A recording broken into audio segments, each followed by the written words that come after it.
Good morning and welcome to the new episode of Dr. Lamba's Awakening Call. What's this word where the cults and the religions which are supposed to promote peace are creating bloodshed, destroying property, violating the honor of the women, and terrorizing innocent kids? What is happening?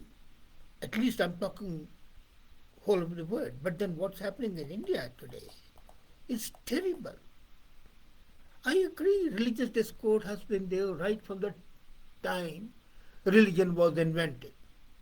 And religion was invented when the first credulous person met the first person, gullible person, met somebody more intelligent, more clever. And we find that since times immemorial, whether it was crusades or whether there were wars, even the War of Roses, 100 Years' War in England and France, all that was basically in the name of religion. And more blood has been shed in the name of religion than for any other time, for any other reason. But should it happen even in the age of reason and enlightenment? And what's happening in India, first let's come to that. I was shocked to see the pictures of mobs, Muslim mobs in Hyderabad, India, last week, threatening publicly to behead the BJP politician who they believe had insulted the Prophet of Islam. And those slogans that they were raising, the passion that they were showing, the anger, and moreover the calls for open murder, violating all laws of the land, was horrifying and disturbing. The sight of the Muslim mobs in Hyderabad last week, threatening publicly to behead and calling for not only beheading themselves but calling for all the Muslims to unite. Now, tragedy is that the man, okay, might have said something and might have been guilty. I hold no brief for him. But the police had arrested him immediately. The political party had suspended him. And that should have been the end of it. Let the judiciary decide, let the law take its course.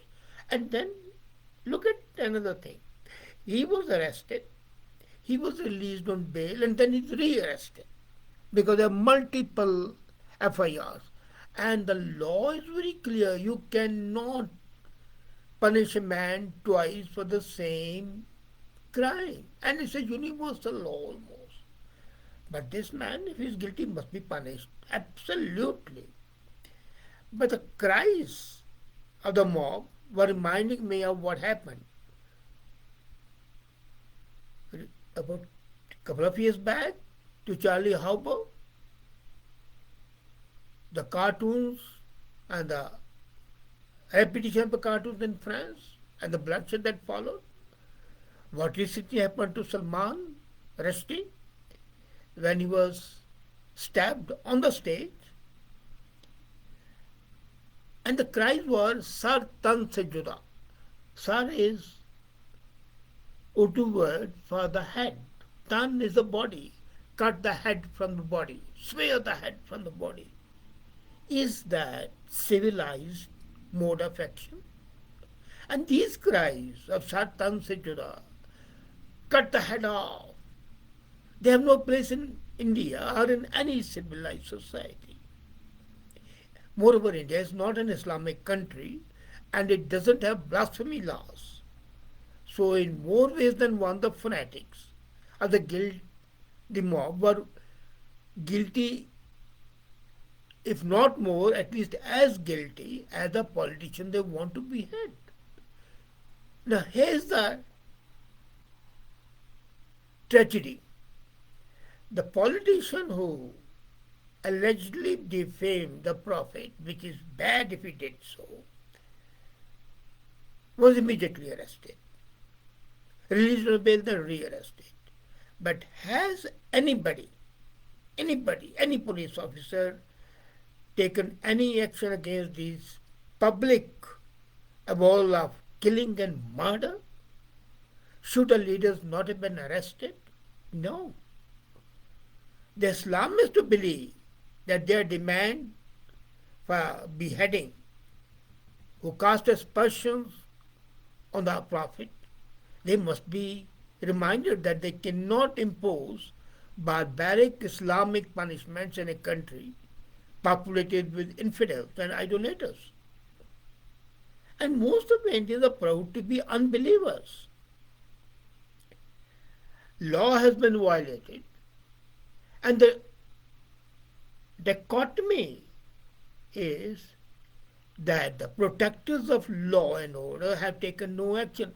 There has not even been a single word of criticism either by the ruling party or by any other politician. It looks to me that religious violence is undergoing a revival. We are reverting back to the old age. The past decade, we have witnessed a sharp increase in violent sectarian and religious tensions. And they range from the Islamic terrorists and extremists waging global jihad and power against West as well against their own co-religion, where the Shias would like to destroy the Sunnis will like to kill the Shias, both together will like to wipe out Ahmadiyas. So whether it is the power struggle in Middle East, or the persecution of Rohingyas in Myanmar, or the imprisonment of 1 million Muslims in China, or outbreaks of violence between the Christians and Muslims across Africa. And if I talk of the Pew statistics, more than a quarter of the world is experiencing a high level of violence generated because of religion. And that violence is not only bodily violence, this is also raping of the kids. Are we human? And the spike in the religious violence is global, let me tell you. But then India is now also seeing this. In more than 50 countries today, we have seen, and even the most advanced countries like Denmark, Finland, there have been reports of atrocities and murders. The bloody encounters are reported, but what action is taken? Nothing. And we have seen lethal incidents involving minorities which were concentrated in Syria, Nigeria, Iraq, Myanmar, Pakistan, and Bangladesh. And then where the Muslims themselves are in minority, they call for this Sartan se juda. Hostilities against Muslims and Jews have also increased. I fully agree with that. But so have the threats against Hindus in more than 18 countries. The recent Independence Day parade in USA where they brought the bulldozer and withdrew, and that was condemned roundly. I fail to understand. If you can have a truck, why not a bulldozer? They were showing their happiness that something illegal is being stopped because bulldozers have been used to destroy illegal buildings. And looking at the matter globally, 55 countries out of the 198 countries have imposed restrictions on religion, and that has especially happened in Egypt, Turkey, Indonesia. How's that religion, which supposedly espouses peace, love, harmony, is so commonly connected with divisive forces, violent aggression. This calls for a psychological overhaul of the human beings. And when I read scholars like William Kavanaugh, they contend that even when extremists use theological texts to justify their action, religious violence is not religious at all. No, that's the reality.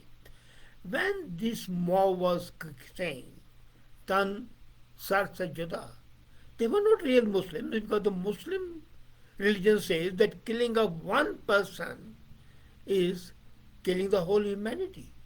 So how do they say they are Islamists? They are not. They are a breed of murderous gangs. Now, what William Kavanagh says that this is not religious at all. It is a perversion of the core virtues of religion. And that I fully agree. No religion anywhere talks of mindless violence. Yes, they do talk of violence, but not of mindless. Otherwise, why would Muhammad hire a Jewish woman who later on poisoned him? And he said, forgive her. Christianity, we talk of the Crusades and Inquisition, the terror of Inquisition. But the Christ himself said, Lord, forgive them, for I know not, for they know not what they are doing. Forgiveness is an important part of, but the perversion resulted in Inquisition. The perversion resulted in Crusades. Same was about the Islam. Jihad is supposed to be a war against the evil, not against other religions. If you have read Quran, you would find it very clearly that Quran doesn't say that other religions are bad. Rather, it welcomes that. When the scholars like Richmond Dawkins believe that both religions fuels certainties and sanctify religions, that I fully agree. And that's a root cause of conflict. The religion has to be such that they stop sanctifying violence even for anything which is not acceptable to them. You see, the moment we say that this is something which is highly sanctified and it's called for martyrdom, you are breeding a sense of dignity in the death of these criminals. And that is why the soldier, Indian Army never calls its dead soldiers martyrs. They say he lost his life. The Pakistanis always say martyrs. Not only soldiers, but even say they meet with an accident and they are martyrs. What stupidity! And another social scholar, Timothy Six, claims that the hierarchical religious traditions and non-hierarchical traditions such as Buddhism can both be vulnerable to interpretation, to justify and even provide reason for the violence. So this is the misinterpretation. And this misinterpretation is causing the 21st century, all the violence. If you take away the religious violence and the religious discord, and let me tell you, I'm not blaming only the Muslims, I'm blaming all the religions. What the Sikhs did during 1984, prior to 1984, was not justified. Stopping a bus, pulling Hindus out of the bus and just killing them. No. That was not only against law, that was against the Sikh religion. Those criminals were in fact insulting Sikh religion because that calls for a protection even of the innocent and the oppressed. And here you are killing them only because they are dressed the other way. They don't have a turban on. What stupidity! What happened in 1984, the killing of Sikhs, was horrendous. So all the parties, whether it's Sikhs or Hindus or Muslims, are guilty of it. You lynch a person because he's supposed to eat beef is ridiculous. So I won't praise anybody because my concern is that what our people are doing, are they justified? And if they are not justified, this sort of barbaric dance that we saw in Hyderabad, and strangely, all the TV media was highlighting it. This media, which is a biased media, is in fact providing oxygen to all such things. And the sooner we say, religion, be religious, not be murderous, and then we tell the media to stop reporting, just report it in small lines, and no discussions or no visuals because they inflame the other party. But the legal authorities, law and order maintenance agencies, must be firm. Law cannot be selective. If you arrest a politician for making a bad statement, arrest these gangsters who are baying for blood. They are like hounds, not human beings. And religious discord and violence is not acceptable at all. The sooner we understand it and become civilized, the better for all of us. Thank you.